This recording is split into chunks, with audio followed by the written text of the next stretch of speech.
Hey everyone, welcome back to the channel. Thank you for being here. My name is Andrew, coming to you from the beautiful Carolinas. Today's topic is going to be when you realize that you have won. Think about that for a minute. Everyone, if you like the content, please like, subscribe, and share. So when you realize that you have won, this is post-narcissistic relationship. This is when you've come through the fire, risen through the ashes like a phoenix. Or when you are on the healing path and you understand that you are fortunate to be out of that relationship, the relationship that you did not know you were a part of. You thought you were in a kind, loving, stable, healthy, reciprocal relationship, and nothing could have been further from the truth. The relationship that you were in with the narcissist, it was the most challenging and taxing and trying relationship that you had ever been a part of. It tested you to your core. It spun you around on the roller coaster of emotions. It dipped you into the deep, dark pool of what ifs, of manipulation, of confusion, chaos, and disruption. And now that the dust has settled and the smoke has lifted and you've exited the narcissistic fog and you have healed, or you have had enough time away from the narcissist to process who that person was and what they tried and what they accomplished with you in that relationship, that's when you slow your life down and you begin to look backwards in time and you say to yourself, wow, I realized that I actually won. Now, in relationships, there is no such thing, or there should not be any such thing as winning and losing. However, that's not how the narcissist sees relationships. And that's why this video is being created, because the narcissist looks at people as opportunities. They look at people as objects, as people that they can take from. And the narcissist needs to believe that they are winning. That is exactly how they go from person to person, place to place, relationship to relationship, blowing up anything that enters their path, because the narcissist is shallow and hollow and empty inside, and they need people as fuel sources to supply them and to catapult them from where they are to where they want to go. Then they use up that fuel source, discard that person, and do it again. And the narcissist is frequently trying to elevate themselves, elevate their lifestyle, elevate how important they want to feel. And they do this to the detriment of other unsuspecting people. But there's a time, believe me when I tell you, and if this resonates with you, drop comments below. There's a time post-narcissistic relationship, once you've healed and you've removed yourself from that relationship and virtually anybody associated with that period of time in your life, and you take a step back in your mind and you look and you reflect and you say to yourself, wait a minute, those people were not in my corner. Those people were not, they didn't have my best interest. Those people actually were flying monkeys, or those people said A, B, and C, but their actions didn't match their words. It wasn't just the narcissist. There was a litany of other people that the narcissist surrounded themselves with that perhaps even entered my home, and perhaps I shared bread with them or spent holidays with them, or maybe even I vacationed with them. But what happened? I'll tell you what happened. When you were discarded, nobody, and I mean nobody, came knocking on your door. Not one person checked in on you, and you were left on the side of the road, crumpled up like a sheet of paper. You were left to be isolated, to be pining for the narcissist. The narcissist back then was hoping that A, you wouldn't figure them out, B, you wouldn't exist on the planet, and C, above all, that you would not put yourself back together. However, you're here, you're on the channel, you're in the community, you are paying it forward if your cup is full, and if you have reached that pinnacle, that mountaintop of indifference, when you no longer care about the narcissist or anybody from that period of time. But it took you a lot of work. It took you a lot of patience, practicing stoicism, practicing radical acceptance, practicing patience, and practicing determination. And you had to figure out on your own. You had to get that needle in a haystack. Perhaps you typed in the browser, spouse won't talk to me.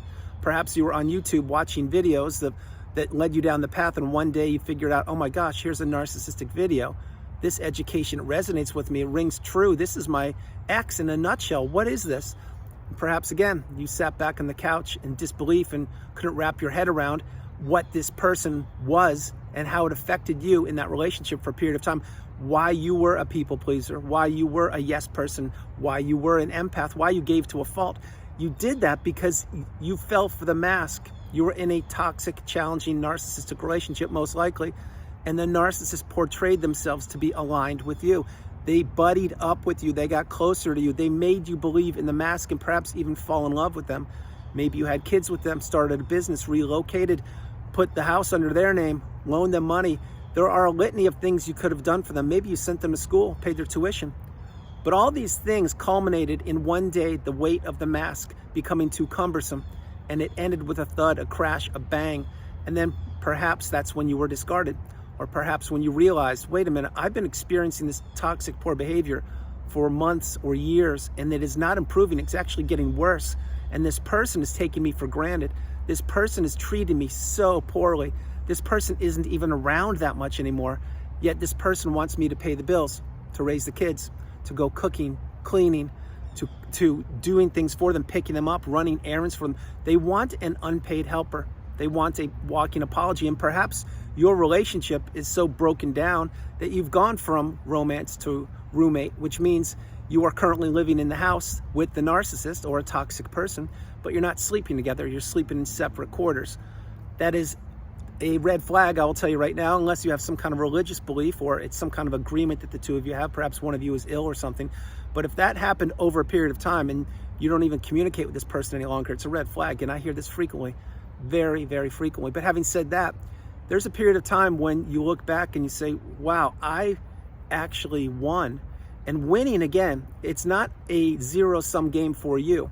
In any relationship, you don't want to take the best from somebody and give them nothing, but that's what the narcissist wants. And the narcissist wants to keep you trapped. They want to keep you stuck. They don't want you advancing. They don't want you growing. They don't want you learning. They don't want you becoming the person that you are and were meant to be way back then. They impeded your growth. They impeded your progress. They put a roadblock in your path of life. And this was not a coincidence. It was on purpose. The narcissist was a major speed bump or roadblock in your life. You had to get around that obstacle. You had to understand that that person entered your life and there's nothing you could do to change it. You couldn't have taken a left turn at Albuquerque. You could not have avoided the narcissist, because one way or another, that person or somebody else, another narcissistic person, would have found you. That is the dark energy force that walks the planet. It's not until you get the boundaries in place, you understand your worth and your value, and you go no contact. You block the narcissist, remove them, and delete all flying monkeys and people associated with them. And then you begin to heal and or live in your best life. When you do these things, that's when the doors of abundance open up for you. That's when you say, wow, I actually did win. I am so fortunate to be out of that relationship. And when I was in it, I was trapped in the narcissistic fog, in the devaluation stage. I did not know what was up or down. I could not put my finger on what kind of relationship this was, because again, I wasn't taught this in school, so I didn't have the wisdom. I didn't have the education. I was perhaps saying things to my close friends or family members, explaining the relationship in bits and pieces, but they couldn't wrap their head around it. What they would do is just say, well, that's not the person I see. I see a loving person. I see someone who cares about you. I see someone who's always talking highly of you and praising you and saying you're such a great person. Well, that's the mask, and that's exactly what the narcissist wants to paint. They want to paint a picture which is the exact opposite of what you're experiencing behind the four walls of your house. That's why so frequently, not always, but so frequently, the narcissist pumps you up to many people, and they drop seeds of oh, you're so good, you're so kind and loving, and you're amazing, and you're so great with the kids and things like that. But then behind the closed doors, they're going to pepper you with abuse. Now, many times they do the opposite. They instill the smear campaign right in front of you or right behind you throughout the relationship. Either way, they're not telling the truth. Either way, it's the mask, and either way, they want and need people to fall for the mask, and you were no different. The point is when you realize that you have won, this is a pivotal part in your life. Maybe right now, as you're consuming this video, you're having breakfast. Maybe you're going to bed. Maybe you are developing or creating or implementing an exit plan. Maybe you have already exited. Maybe you're putting your life back together. Maybe you've moved cities, towns, or countries. And maybe you are now slowing your life down and you're understanding that that relationship you had to go through, there was no other way. Again, I will share this with you. There's no such thing as a coincidence on the planet. You had to go through that relationship. And you practice radical acceptance, and you practice that, yes, in fact, oh my gosh, I can exhale. I can sleep in later if I want to. I can go to bed whenever I want to. I can go to the grocery store and buy whatever I want to. I don't have to appease another person. I don't have to be belittled. I don't have to experience rage fits. I certainly don't have to experience gaslighting, which is one of the most challenging things to experience, specifically when you are gaslit day after day, week after week, month after month, even decade after decade. I don't have to go to a restaurant and be triangulated anymore. I don't have to look at my spouse or partner or the person I'm in a relationship with and have them pay more attention to the wait staff than they are with me. I don't have to be an unpaid helper, which means running errands for a person who does not care one bit about me. I do not have to be a walking apology, which means experiencing the silent treatment for days or weeks on end and finally apologizing for something that you did or didn't do, but all you knew is you had to break the tension in the house because the narcissist was implementing the silent treatment to you, and they knew it was getting to you. Was it getting to them? Absolutely not. The narcissist thrives on supply, on negative supply or positive supply.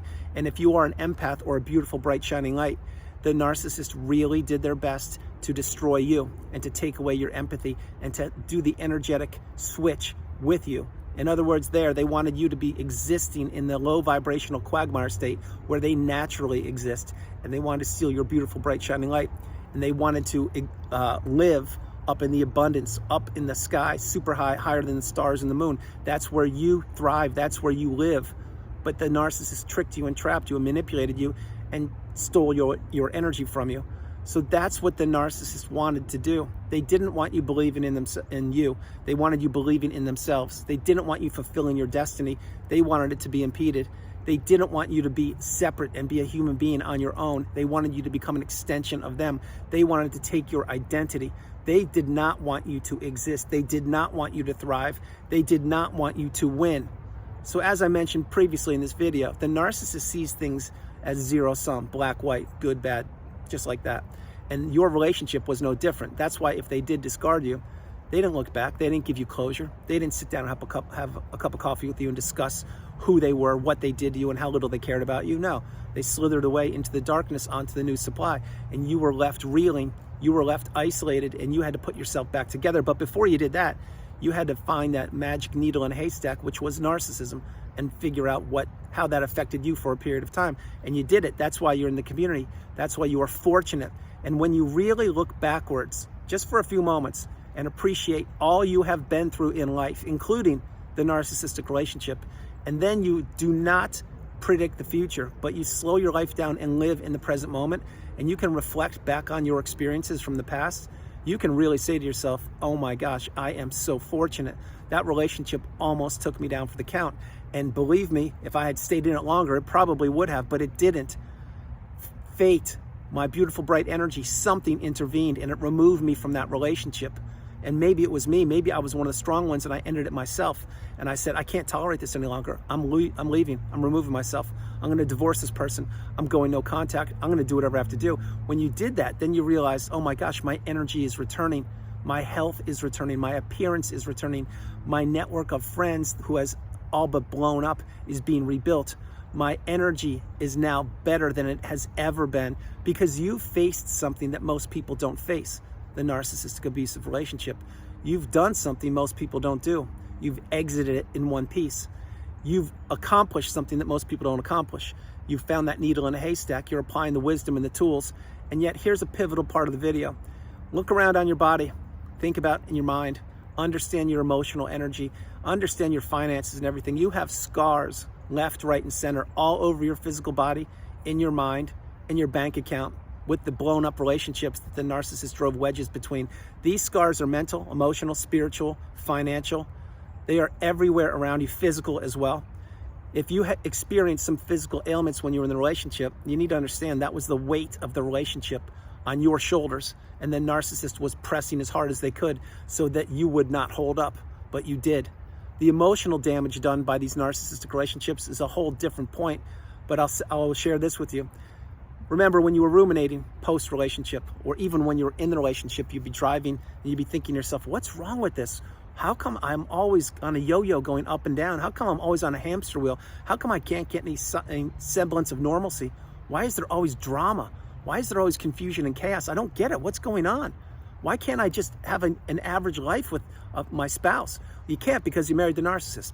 But now your mind, when you were ruminating back then, now that you have the wisdom, you can apply the tools, which are reframing your experiences. Did you experience all the toxicity of the relationship? Of course you did. Do you ruminate as much anymore? My hope is you don't. I certainly don't.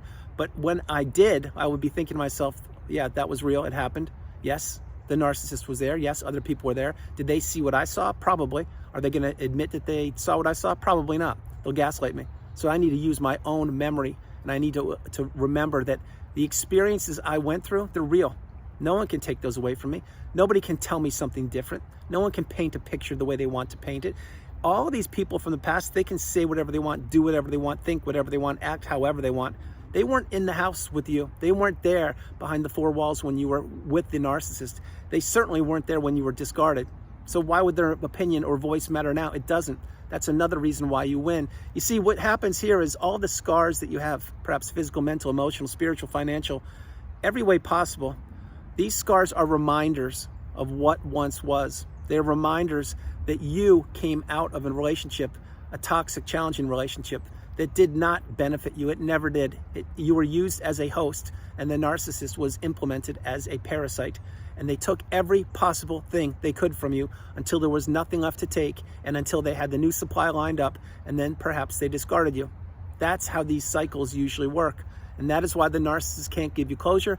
There's nothing to these people. There's no substance, there's no core, there's no authenticity. They are actually boring, shallow, and very hollow people. There's no originality to them. They just take other people's hobbies, take other people's information, they take other people's experiences, they take other people's words and ideas and hopes, dreams and aspirations, and they weaponize it against them.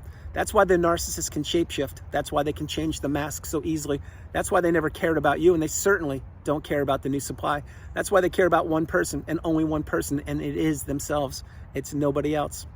So understand what I'm sharing with you. Understand the message. This is a message of you winning, meaning you didn't win in the relationship. That you won because you're out of it and you're healing. You're becoming awakened and aware, educated and empowered, and you are the priority. You come first, second, and third. You are a rare breed. You are a beautiful, bright, shining light. The narcissists did their best to take you down. They sincerely did, and they failed, just like they fail every relationship they enter, because they can't help themselves. They need to consume themselves. They need people to use, abuse, and manipulate. And that was you for a period of time. It certainly was me, but no longer is that me. And my hope is it's not you. My hope is you've healed and or you are well on the healing path, and you understand that that relationship was a huge lifelong learning lesson, and no longer or no more or not in the future will we enter any relationship even similar to that. We now have boundaries, and we know how strong we are, and we know that we are the winners because we're the fortunate people that experienced the toxic relationship that A, we weren't prepared for, B, we did not know how to combat, C, we weren't taught it in school, and D, we knocked it out with a KO punch right to the nose. That's what we did. That's why we're beautiful. That's why we're changed forever. That's why this language we speak is a superpower. And that's why so many people you talk with who have not experienced the narcissistic abusive cycle, it's a good thing for them, but they can't wrap your head around what you're talking about. I can in the drop of a hat. I can understand and put myself in your shoes in 1 second. I can tell where you are in the healing path because I've been there. I've had the sleepless nights. I've been isolated. I've been left for DEAD. Not a good thing, but that's exactly most likely what was happening with you. But when you put all the pieces of the puzzle together and you understand this was not your fault, you were manipulated, you were looked at as an opportunity, and you were looked at as a person who could catapult the narcissist from where they were in the past to a much higher level, and then they would leapfrog from your relationship to the next and the new supply and on and on and on. When you realize that, you understand this was definitely not your fault.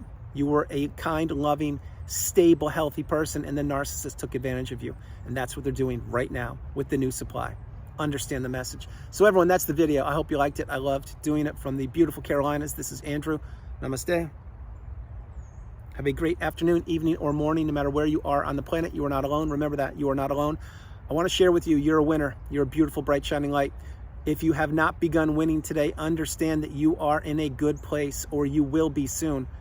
This takes time. It takes a lot of time. And if you're out of the relationship, I will tell you right now, you've already won. You just have to do some more digging into yourself and process childhood wounds, perhaps, maybe see a therapist and journal and watch videos and heal, but slow your life down. Remember, you are the priority. You come first, second, and third. It's not the narcissist. It never has been and it never will be. Life is about you and your experience on this planet. I love you all. God bless you, and I'll talk to you tomorrow. All right. Bye, you guys. I hope you liked the video. I loved it. Bye. Oh, and I want to share this. The Go 33. Yes. I love you guys. Bye.